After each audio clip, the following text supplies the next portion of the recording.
Hi guys and girls, I'm Obsidian Ant.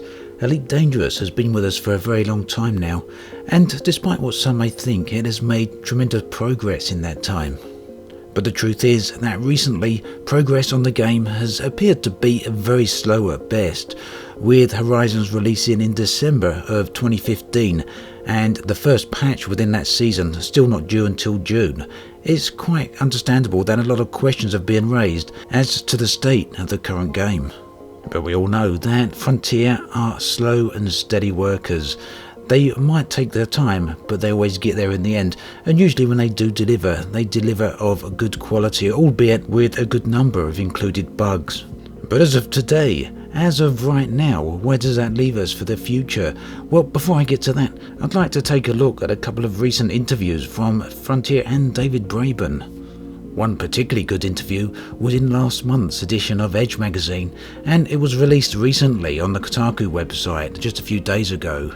Now, the interview was called The Making of Elite Dangerous, and the reason I really like it is that whilst it takes a backwards look at the game so far, it also gives us insight into the way David Braben views the game and its progress.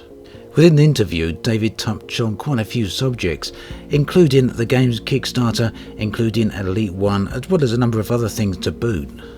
And what was very clear throughout the entire article is that David's approach to the game is very methodical, and it's clearly a project of passion for him. Now, I will admit right here that ever since the game's announcement back during the Kickstarter days, the speed at which development comes out really has been something I've had issue with more than once. And whilst the Edge magazine referred to the Kickstarter campaign for Elite Dangerous thundering to its 1.25 million goal, that's really not how I recall it actually happening.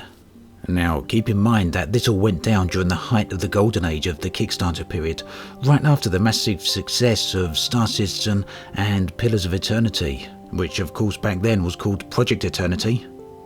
But Elite Dangerous come along out of the blue with a Kickstarter campaign and more or less no details on the first day, just a simple logo placed there, with a simple announcement that David Braben was back with a new Elite game and that they were after crowdfunding for the game. Unusually for a crowdfunding project, it went for the 60-day period rather than a 30-day period, and that turned out to be a very good judgment call.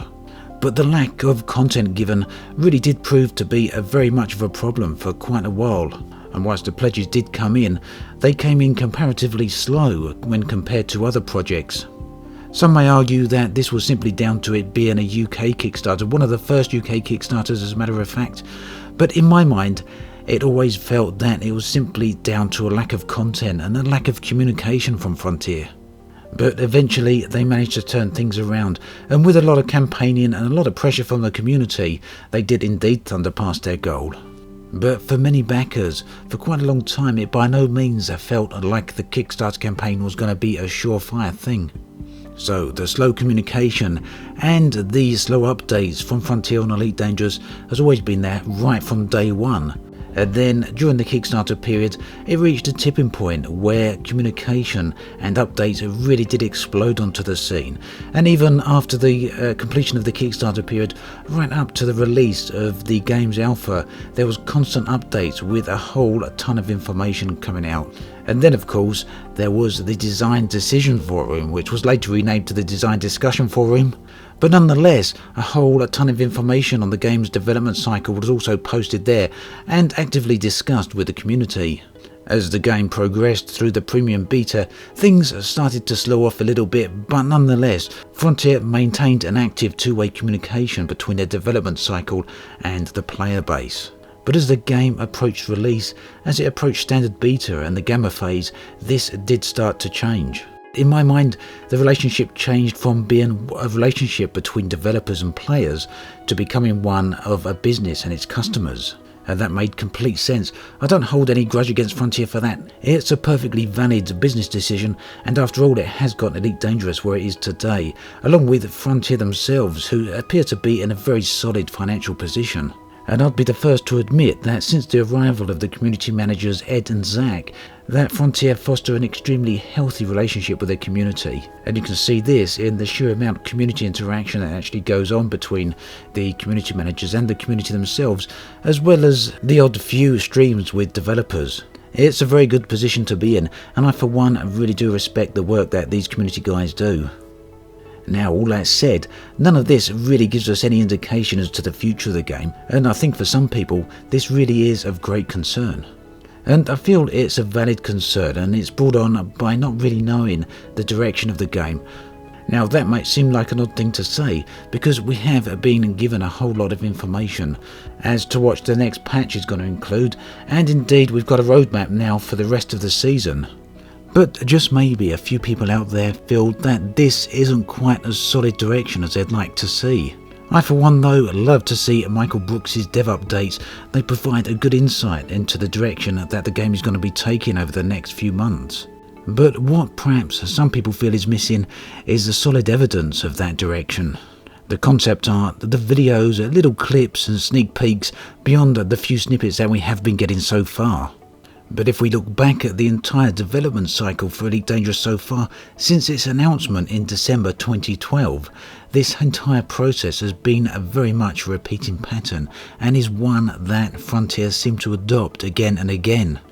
Ultimately though, when they come out of this dismal darkened tunnel, the one with the light at the end that represents the next patch or content update, Frontier nearly always deliver on their promises. Of course though, there's many out there that may question the nature of the delivery and the content supplied, but as both players and customers, that's a very valid view for them to take. For those that have been with the game for a very long time now though, and perhaps for those that have joined more recently but checked out the backlog of information available, will be very much aware that this is a long-term project. Of course though, this has led to a standing joke as to the number of things that are on Frontier's to-do list. And in fact, there's still a lot of things that were discussed back in 2013 that are still yet to make it into the game, which perhaps adds even further weight to the joke of constantly waiting for continued updates. What this all shows me though is that Frontier really do plan a long time ahead, and I'd love to be in their offices to see what prototypes they're working on at the moment. In fact, the Edge article that I mentioned earlier, once reposted on Kotaku, featured a photograph from inside the Frontier's office with a load of concept art on the office wall at the background. And if you check out that photo closely, you will see a number of things that have not yet made it into the game, but are probably well on their way. One is a number of ships that are still not in the game, another is the Beluga liner, and another seems to feature strange and unusual symbols. It must be strange to have such a high level of interest in concept art, but really, for me, Elite Dangerous is an ongoing project. It's something that has actively held my interest for far longer than any other game I've actually played previously. And a lot of the reason for that is because of the huge potential that the game actually speaks of in its future. In many ways, it's still an early access game, and perhaps, in my mind, it always will be for at least another few years to come yet. And that perspective is no doubt helped by the fact that I paid a single price for the game quite a long while back in the game's very early days, and that's got me all the expansions right up to the end of days for the game. But unfortunately, that's not how the situation stands for a lot of people. Many people have paid full price for the game twice over now, first for Elite Dangerous and then for Horizons, and I can rightly understand that they are questioning the value at the moment. But the bottom line of that is that we won't really know the true value of Horizons until we reach the end of the season. Unfortunately, we no longer know exactly when that's going to be. The assumption has always been that it will be the end of 2016, but with patch 2.1 being delayed until June, and still another further 3 patches to be released before the end of the season, it would seem unlikely that we're going to get a new massive update every 2 months so that we could have a 3rd season at the end of the year. And seeing the season extend well into 2017 isn't something I'd personally like to see at all. And it's here that I feel is really the crux of the issue for many people when they talk about the value of what they've got. No one really knows what that value yet is. No one really knows how long it's going to be until that value is fulfilled. And whilst I can't argue against the value of Elite Dangerous, I've after all put many of hundreds of hours into the game. The question as to the value of Horizons is of course still open. And it's right here that the seeming quiet from Frontier is causing a little bit of ruffled feathers among some areas of the community. Many know, understand and completely accept that this is a long-term project, and especially the people that have been here right from day one. And there are of course those out there that have been waiting decades for an Elite sequel, so waiting a few more years really isn't a problem to them. But for those that have bought Horizons as a season pass, for those that buy regular season passes and are used to having that content clearly labelled, clearly identified and delivered within a specified time frame, then what's going on with Elite Dangerous Horizons may seem totally new ground to them. And whilst this approach may be totally the norm for Frontier, and whilst many of us are completely sure in the Frontier's ability to deliver on their promises, I don't feel it's completely unreasonable that some people have some doubts over that. Much of the information that we've received over the future content of the game has been delivered piecemeal in a variety of locations, but none of it is massively public. If you're not the type of person to visit forums or check newsletters, chances are you won't know what the future of the game contains beyond the little bit of snippets that are currently available on the game's sales page. Whilst I personally don't question Frontier's intent or ability to deliver on the project, and I think they will actually deliver and then some, I also think that this is an area of their communication that they need to work on. It's not a question of their ability to communicate with the community on a gameplay level or in terms of game events. The past year, if anything, has proven that they're very capable and very strong in that regards. But it is perhaps a question of inspiring confidence in their ability to deliver. The regular dev updates we've had do go a long way towards achieving that, but these are very focused on specific areas of the game. Some very public overviews and general outlines of the game's future would go a long way to distill a lot of the nervousness that surrounds the game in some quarters. But it would seem that Frontier's marketing is squarely aimed at deliberately creating such a vacuum. It's clearly worked up till this point for Elite Dangerous, as it's brought the game to the place it's currently at, but it's also created the situation where now a huge amount rests on the delivery of patch 2.1. Hopefully over the coming weeks we're going to start seeing more news on this, but as we wait, I don't think it does any harm to take a look back and see where the game has come from. There's a lot there in those old notes, there's a lot there in those old concept arts that speak a lot to the potential future of this game. And this, among many other reasons, is one of the reasons that I really enjoy my involvement in this game, as well as my involvement with the community, and of course my interactions with the wonderful subscribers that have grown around this channel, something I'm continuously appreciative of. So perhaps a bit of an unusual video here today, but before I go, I'm going to leave you with some rather wonderful concept arts and screenshots. Hopefully many of these you won't have seen before, and of course the location for all of them can be seen in the video description below. As always, thanks for watching, and I'll catch you guys and girls next time.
Hi guys and girls, I'm Obsidian Ant and welcome to Exploring Elite Dangerous episode 42. I'm slowly making my way back across the galaxy to the solar system and home. This ship has been out here in deep space since April last year, so it's coming up for a year now. I've seen a tremendous amount of sights out here and collected a lot of scan data, and although I don't expect to make a significant amount of money here due to the fact that I don't scan every single planet, hopefully it should be a nice chunk. But being out here is far from being just about the money.